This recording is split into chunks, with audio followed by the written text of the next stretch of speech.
Assalamualaikum warahmatullahi wabarakatuh. Selamat berjumpa kembali dengan Syauqi di Training Center Syauqi. Oke teman-teman, di seri ketiga ini kita akan mengenal untuk backloader di bagian engine knowledge. Langsung saja ya. Jadi untuk backloader MST M542 memiliki penggerak utama berupa engine diesel 4 silinder merek Perkins ya. Untuk spesifikasi kurang lebih seperti ini, dari mulai net power, kemudian jenis aspirasi atau intake exhaustnya dan lain sebagainya. Untuk penggambaran dari engine-nya adalah sebagai berikut dengan bagian-bagian yang sudah tertulis di sini, dari mulai pulley, alternator, front lifting eye dan seterusnya. Kemudian di view lain seperti ini tampilannya. Untuk nama-namanya silahkan dibaca sendiri.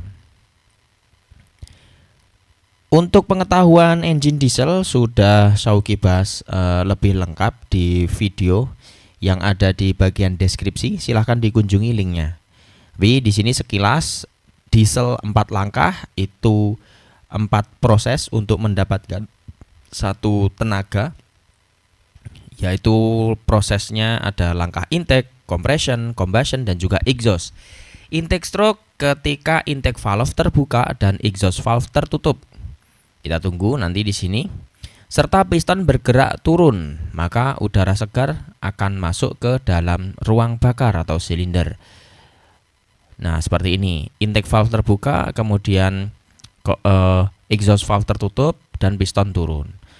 Ketika intake valve dan exhaust valve tertutup dan piston ke atas, itu compression. Itu menekan udara dengan tekanan yang tinggi. Untuk apa sih ditekan? Supaya meningkatkan suhu. Nanti kalau di diesel adalah untuk proses memulai pembakaran. Kemudian ketika pembakaran itu terjadi, kapan pembakaran terjadi? Ketika setelah melakukan compression stroke, kemudian disemprotkan bahan bakar ke dalam ruang bakar menggunakan alat yang namanya nozzle atau ada yang nyebut juga injektor. Di situ ada 3 segitiga api, udara yang masuk tadi, kemudian sumber panas dari tekanan yang tinggi tadi, kemudian yang ketiga adalah bahan bakar yang disemprotkan. Maka ketika meledak atau terbakar, piston akan terdorong ke bawah. Itu yang kita ambil sebenarnya untuk digunakan untuk menggerakkan sesuatu. Setelah terbakar seperti ini, maka nanti gasnya otomatis akan dibuang melalui exhaust valve ketika dibuka dan piston ketika kembali ke atas. Kemudian di sini membicarakan 5 sistem. Sebenarnya sudah dibahas untuk beberapa. Seperti fuel system, ini hanya kulitnya saja ya. Jenis yang digunakan pada engine Perkins tadi 1104 itu masih menggunakan FIP, belum pakai CRI begitu ya. Pakai rotary FIP, jenisnya itu adalah yang radial pump. Nah, Syauqi sudah sertakan link di bawah untuk detailnya. Jadi dari fuel tank di situ dia disedot oleh feed pump, yang mana sebelum masuk feed pump dia melalui water separator untuk dipisahkan antara bahan bakar dan air. Kemudian disalurkan ke fuel filter untuk disaring terlebih dahulu, baru nanti masuk ke bagian belakang sini. Ini ada pompa charge pump, bentuknya fan pump, untuk mengumpan ke high pressure pump di dalam sini. Dari high pressure pump nanti diatur kapan dan seberapa banyak fuel disemprotkan, dan juga di line mana saja yang disemprotkan gitu. Kemudian menuju ke nozzle, di sini akan dikabutkan. Jadi tidak hanya disemprotkan atau disalurkan ke ruang bakar, tapi harus dalam berbentuk kabut supaya lebih mudah terbakar. Itu sekilas saja, nanti link lebih lengkap ada di description. Intake and exhaust system Syauqi belum bahas di video lain, tapi di sini akan dibahas ya. menggunakan tipe turbocharged aftercooler. Jadi engine ini menggunakan sistem turbocharged aftercooler di mana dia menggunakan turbocharge dan juga pakai yang namanya aftercooler. Fungsinya apa? Sebenarnya ada 3 tipe, yaitu naturally aspirated atau tanpa turbocharge atau aftercooler, dari air cleaner langsung masuk ke ruang bakar. Udara masuk ke ruang bakar karena ada kevakuman ketika piston bergerak ke bawah. Nah, turbocharger dia fungsinya adalah untuk meningkatkan udara yang masuk ke dalam ruang bakar. Nah, di sini ada bagian yang namanya kompresor. Kemudian di bagian berikutnya ada aftercooler. Di turbocharger dia menyedot udara dari air cleaner, kemudian menekan ke arah bawah di sini supaya jumlah udaranya lebih banyak gitu ya. Tapi karena udara itu tertekan, maka dia sifatnya adalah suhunya akan naik. Dan efek dari naiknya suhu tadi menyebabkan kerapatan udaranya jadi renggang. Nah, itu kurang bagus untuk pembakaran karena oksigennya juga agak kurang optimal gitu ya jumlahnya. Makanya ditambah yang namanya aftercooler, seperti namanya ya, cooler, pendingin. Jadi udara yang keluar dari turbocharge itu dia masuk ke bagian aftercooler. Di sini ada kipas untuk mendinginkan bagian dari aftercooler ini supaya keluar dari aftercooler udaranya lebih dingin, lebih rapat sehingga pembakarannya lebih optimal. Gitu. Slide berikutnya tentang turbocharger tadi. Bagaimana dia bisa meningkatkan jumlah udara yang masuk ke dalam ruang bakar? Intinya dia itu kompresor. Kalau kita tahu kompresor yang ada di pinggir jalan itu dia pompa. Ini sebenarnya juga pompa, cuma konstruksinya yang berbeda. Kemudian kalau pompa pada umumnya itu diputar oleh motor atau mungkin mesin gitu ya, engine gitu. Supercharger memang diputar oleh engine. Kalau turbocharger agak berbeda. Di sini ada bagian yang namanya turbin impeller. Dia dari exhaust manifold, berarti ini adalah gas buang. Gas buang memiliki tekanan juga.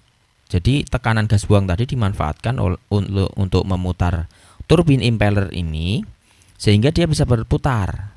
Karena di sini satu shaft, maka bagian kompresor impellernya juga ikut berputar. Kalau sudah berputar ya tinggal memainkan sudu-sudunya ini di konstruksinya. Ketika berputar maka nanti akan menyedot udara dari air cleaner, terus kemudian ditekan atau didorong ke arah ruang bakar atau aftercooler tadi. Gitu. Kemudian di sini ada bagian kuning ini apa? Ini adalah lubrication atau pelumasan. Sekedar informasi, putaran dari turbin ini sangat cepat, jauh melebihi putaran engine. Putaran engine paling 3000 atau mungkin 2000 sekian gitu ya. Ini bisa puluhan ribu RPM. Bayangkan betapa kencang putarannya, maka perlu pelumasan di bagian shaft ini. Di sini pelumasan dia datang dari sistem pelumasan engine gitu ya. Berarti terhubung dengan sistem yang lainnya. Kemudian di sini ada namanya wastegate. Ini belum dianimasikan. Kalau misalkan di bagian intake manifold itu tekanannya tinggi, kemudian di sini ada jalur. Tekanannya lebih kuat daripada spring yang ada di sini. Dalam arti springnya ini sudah diatur sedemikian rupa untuk membatasi tekanan. Ketika tekanannya besar, di sini nanti akan mendorong ke arah kanan dan valve-nya terbuka sehingga ada bypass tekanan udara gas buang di sini. Tekanan gas buang dia tidak memutar turbin impeller semua, ada sebagian yang bypass ke luar langsung. Nah, di situ tujuannya untuk mengurangi putaran sehingga pressure yang ada di sini tidak terlalu besar. Karena kalau terlalu besar juga kinerja engine jadi ada masalah gitu ya. Masalahnya apa? Silahkan sampaikan di kolom komentar ya. Mari saling berbagi ilmu. Kemudian ada tadi bagian aftercooler. Kalau untuk engine Perkins 1104 ini yang TA itu ya, itu menggunakan air to air aftercooler, di mana keluaran turbocharger masuk ke aftercooler. Aftercooler didinginkan oleh cooling fan yang diputar oleh engine. Jadi dia posisinya ada di satu unit, bukan nempel ya, tapi bersebelahan dengan radiator. Tuh, setelah dari aftercooler masuk ke ruang bakar dari intake manifold ini. Itu kemudian untuk lubrication system, sistemnya ya seperti ini saja, dari mulai pen sampai tempat-tempat yang dilumasi ya ini saja. Linknya untuk penjelasan lebih lengkap ada di deskripsi. Kemudian untuk cooling system juga sama, tidak jauh berbeda dengan engine lain, hanya saja di sini untuk bagian oil coolernya informasinya itu tidak ada. Itu karena untuk kapasitas engine-nya itu juga tidak terlalu besar ya, tidak besar kategorinya, masih sedang itu kalau nggak salah.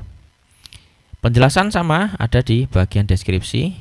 Setelah itu yang terakhir di sini electric system, di situ sebenarnya yang dibahas adalah starting engine. Untuk sirkuitnya ada juga yang ini untuk battery charging system, ada penjelasan di video lain. Ini juga ada penjelasan di video yang lain. Fokus ke sini untuk materi terakhir. Ini adalah sirkuit yang di MSTM 542 untuk startingnya.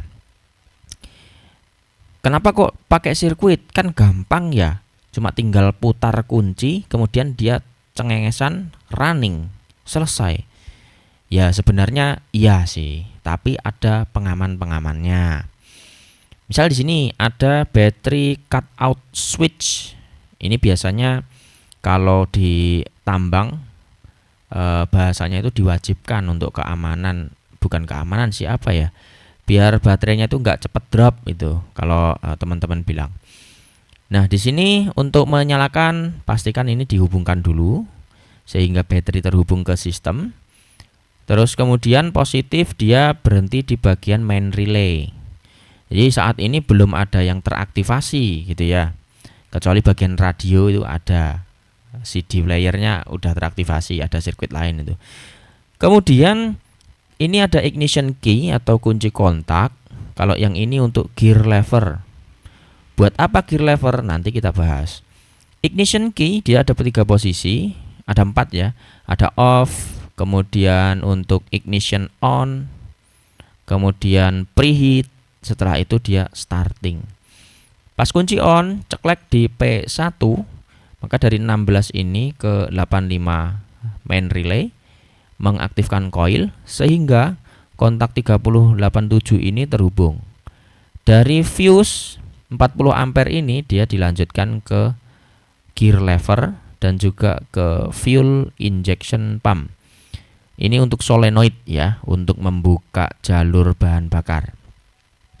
Kemudian di sini setelah ke gear lever, kalau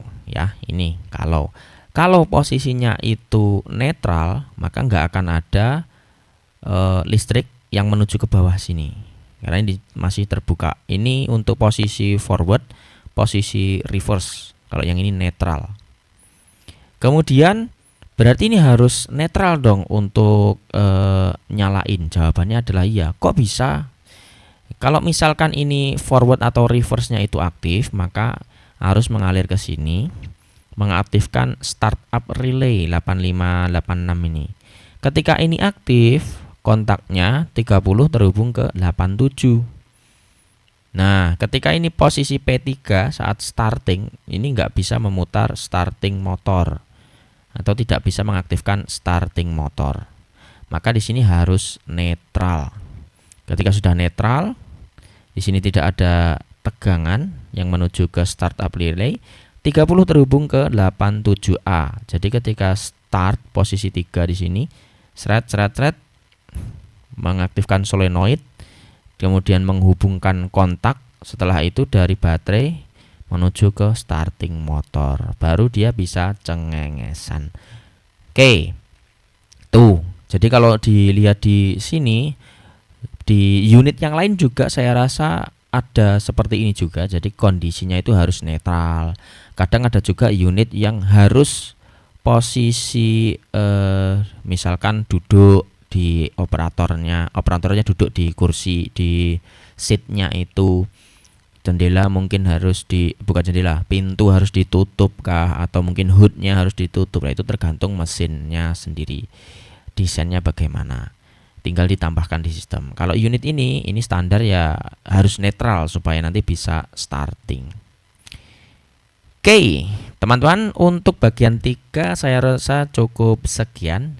Semoga bermanfaat. Untuk bagian keempat nantikan videonya. Oke. Selamat pagi, salah. Sampai jumpa.